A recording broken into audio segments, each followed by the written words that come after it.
तांत्रिक यज्ञ किया और मंत्र में थोड़ी त्रुटि हो गई तो वृत्तासुर पैदा हो गया। इंद्र को खाने के लिए गया तो भगदड़ मच गई देवताओं में। भगवान के पास पहुंचे, प्रभु बचाओ, ये सबको खा जाएगा। भगवान बोले दधीच बाबा की हड्डियों से वज्र बनेगा तभी ये वृत्तासुर मरेगा। दधीच बाबा से प्रार्थना करी, बाबा ने शरीर का दान कर दिया, उनकी हड्डियों से वज्र बना और वज्र लेकर के इंद्र वृत्तासुर के सामने युद्ध करने आए और वृत्तासुर को वज्र में ही बिहारी जी का दर्शन होने लगा। और 4 श्लोकों में वृत्तासुर ने बहुत प्यारी स्तुति गाई। अहं हरे तव पादैक मूल दासानुदासो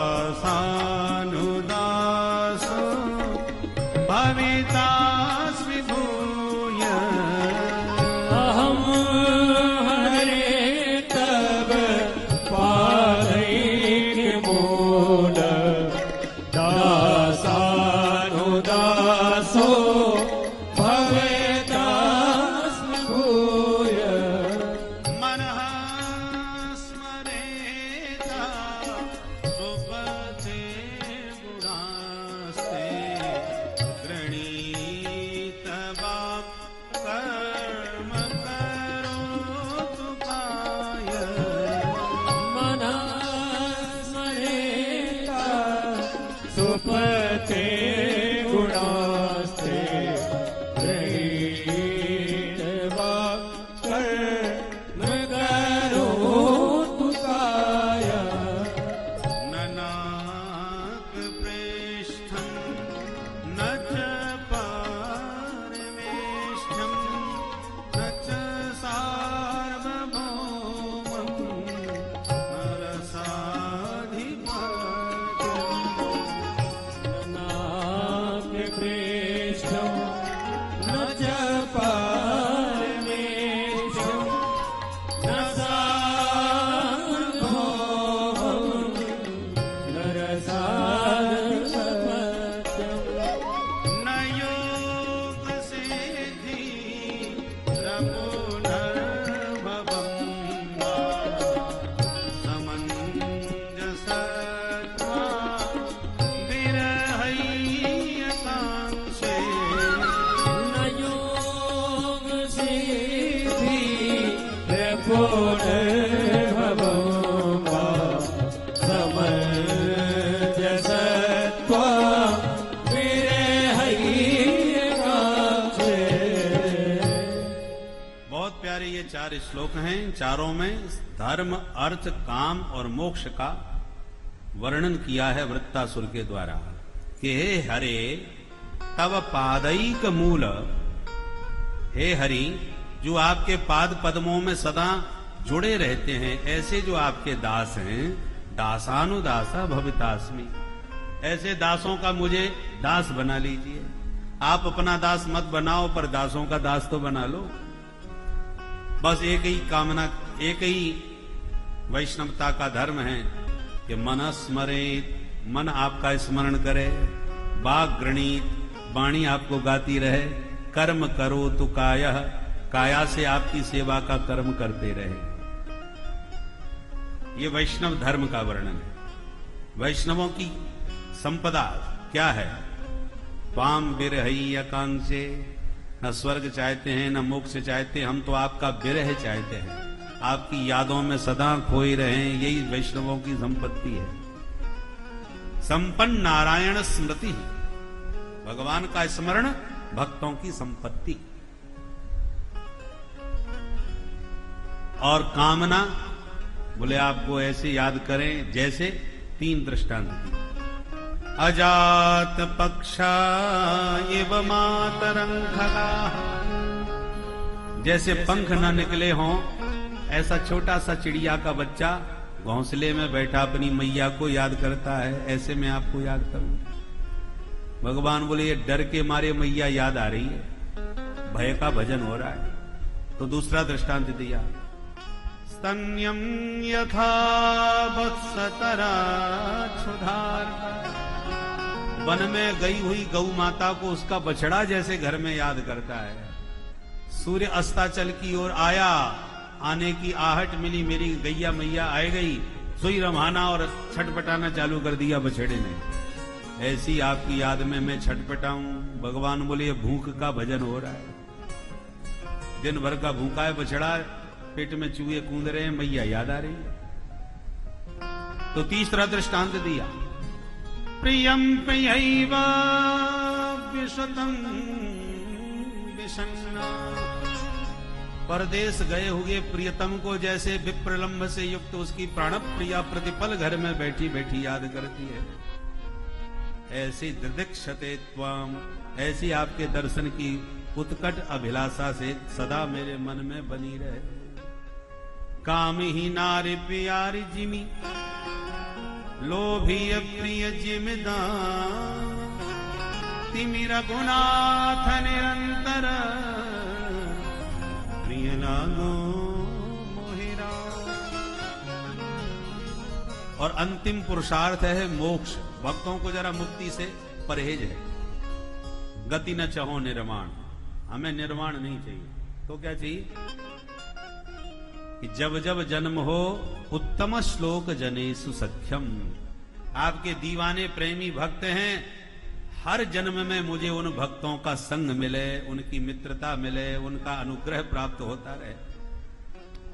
आपकी माया से मोहित चित्त वाले जो संसारी जीव हैं, जो देह गेह में ही नेह किए बैठे हैं, ऐसे गृहासक्त प्राकृत माया प्रपंची जीवों का संग मुझे कभी मत देना।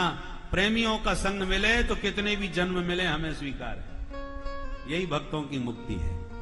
इस प्रकार बहुत सुंदर स्तुति गाई। अंत में भयंकर युद्ध इंद्र के साथ वृत्तासुर का हुआ। इंद्र ने वज्र से वृत्तासुर के दोनों हाथ काट दिए, तो मुंह फाड़ करके इंद्र को ही रसगुल्ला की तरह निगल गया साबुत। पेट में जाके इंद्र वज्र लिए, इसका पेट फाड़ने लगे।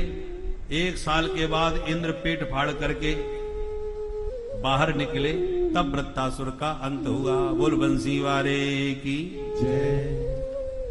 परीक्षित जी ने पूछा, ये वृत्तासुर इतना भक्त क्यों था? ये तो राक्षस था। सुखदेव जी कहते हैं ये पूर्व जन्म का चित्रकेतु नाम का राजा था। माता पार्वती जी के शाप से शापित होने के कारण ये वृत्तासुर बना, आज मुक्त हो गया। दिति के 49 बेटा दैत्य न बनकर के देवता बन गए थे। ये पुंसवन व्रत के प्रभाव से ऐसा हुआ। जो मरुद गणों के नाम से जाने गए, वायु के विविध स्वरूप हैं। हरि प्रेरित ते ही अवसर चले मरुत 49। ये 49 मरुदगण दिति के पुत्र होने पर भी देवताओं में माने जाते हैं। पुंसवन व्रत की विधि कैसे है वो विस्तार से अंतिम अध्याय में सुनाई, और 6वां स्कंद पूरा होता है। 7वें स्कंद में परीक्षित ने प्रश्न कर दिया, महाराज भगवान सबको समान दृष्टि से क्यों नहीं देखते? दैत्यों को मार मार के देवताओं का साथ क्यों देते हैं? भगवान को तो समदर्शी होना चाहिए। समप्रिय स्वहृद ब्रह्मन् भूतानां भगवान स्वयं, इंद्रस्यार्थे कथम दैत्या अवधीत विषमो यथा। सुखदेव जी कहते हैं, परीक्षित बहुत जोरदार प्रश्न पूछा है तुमने, ध्यान से सुनो। भगवान समदर्शी हैं, पर उनका एक नियम है, तुम मेरे से जो संबंध बनाओगे मैं वही संबंध तुमसे निभाऊंगा। तो हे मोहे नाते अनेक मानिए जो भावे। प्रियतम बना लो, भगवान प्रेमी बन जाते हैं। बेटा बना लो, भगवान बेटा बन जाते हैं। पुत्र बनाओ, मित्र बनाओ, शत्रु बनाओ, जो चाहो बना लो। आप दैत्य भगवान को दुश्मन ही मानते हैं तो भगवान दुश्मन बन जाते हैं, और देवता भगवान को अपना रक्षक मानते हैं तो भगवान उनकी रक्षा में खड़े हो जाते हैं। तो इसमें भगवान में भेद थोड़ी है, ये तो मानने वालों में भेद है। नाता जैसा मानते हैं भगवान वैसा नाता निभाते हैं। पर यह नहीं कहना चाहिए कि भगवान दैत्य जाति के ही दुश्मन है। अरे दैत्य जाति में तो प्रहलाद जी भी थे, और जितना प्यार प्रहलाद को मिला वो आज तक किसी देवता को नहीं मिल पाया। कैसे मिला महाराज? तो 10 अध्यायों में प्रहलाद चरित्र गाया कि जिस समय बराह अवतार लेके हिरण्याक्ष को मार दिया भगवान ने, तो हिरण्यकश्यप दुश्मन बन गया। कठोर तप किया, इतना तप किया कि पूरे शरीर में दीमक लग गई। ब्रह्मा जी प्रकट होके बोले वरम ब्रूयात, बेटा वरदान मांगो। तो हाथ जोड़ के बोला महाराज ऐसा वरदान दो कि मैं अजर अमर हो जाऊं। ब्रह्मा जी बोले वो तो हम भी नहीं हो पाए, तुम्हें कहां से बनाए, ये संभव नहीं है भैया, तुम कुछ और मांग लो, जितना चाहिए दूंगा, पर अजर अमर नहीं कर सकता। तब तो इसने वरदानों की झड़ी लगा दी, न भीतर मरू, न बाहर मरू, न ऊपर मरू, न नीचे मरू, न दिन में मरू, न रात में मरू, न अस्त्र से मरू, न शस्त्र से मरू, आपकी बनाई सृष्टि में किसी प्राणी से नहीं मरूं, 12 महीने से किसी महीने में न मरूं। ब्रह्मा जी बोले गजब हो गया, ऐसा मांगने वाला पहली बार मेरा, पर चल तुझे वरदान दिया क्योंकि तेरे जैसा तप भी आज तक किसी ने नहीं किया। तथा खुश हो गया, इतने वरदान पाके तो मैं अमर ही हूं, अब मुझे कौन मार लेगा। तपस्या के बाद जो वरदान मिले तो इसने वो आतंक मचाया, फिर सारी दुनिया को वश में कर लिया, देवताओं को जीत करके गुलाम बना लिया। इंद्र से झाड़ू पोंछा लगवाता है, वरुण से पानी भरवाता है। देवता रोने लगे, हे प्रभु अब ये कब मरेगा, कैसे इससे पिंड छूटेगा। भगवान बोले प्रतीक्षा करो, हम लगाएंगे इसको ठिकाने। इसके 4 बेटा हुए, जिनमें सबसे छोटे हैं प्रहलाद, और प्रहलाद जी को बचपन से ही ग्रह लग गया। कृष्ण ग्रह ग्रहीतात्मा न वेद जगदे दृशम। नवग्रहों से सब परिचित हैं, पर ये कृष्ण रूपी ग्रह बड़ा खतरनाक होता है। परंतु जिस पर कन्हैया का अनुग्रह लग जाता है उस पर फिर कोई ग्रह काम नहीं करता। दूसरा गोविंद का अनुग्रह ये ऐसा ग्रह है कि जिसको लग गया उस पर फिर सारे ग्रह दूर हो जाते हैं, दूसरे ग्रह काम नहीं करते। प्रहलाद जी थोड़े बड़े हो गए तो गुरुकुल में पढ़ने गए। कौन से गुरुकुल में? हिरण्यकश्यप दानव विश्वविद्यालय, जहां के प्रधानाचार्य श्री संडामर्क जी महाराज दैत्यों के गुरु, दैत्य बच्चों को पढ़ाते, कूटनीति दैत्य नीति सिखाते। प्रहलाद जी को भी सिखाने लगे छल छद्म की बातें। प्रहलाद जी को बिल्कुल पसंद नहीं आई बातें, परंतु एक दिन घूमते हुए बेटे की याद आ गई तो गुरुकुल में ही मिलने पहुंच गए हिरण्यकश्यप। पिताजी को दूर से ही देख करके दौड़ के दंडवत किया प्रहलाद जी ने।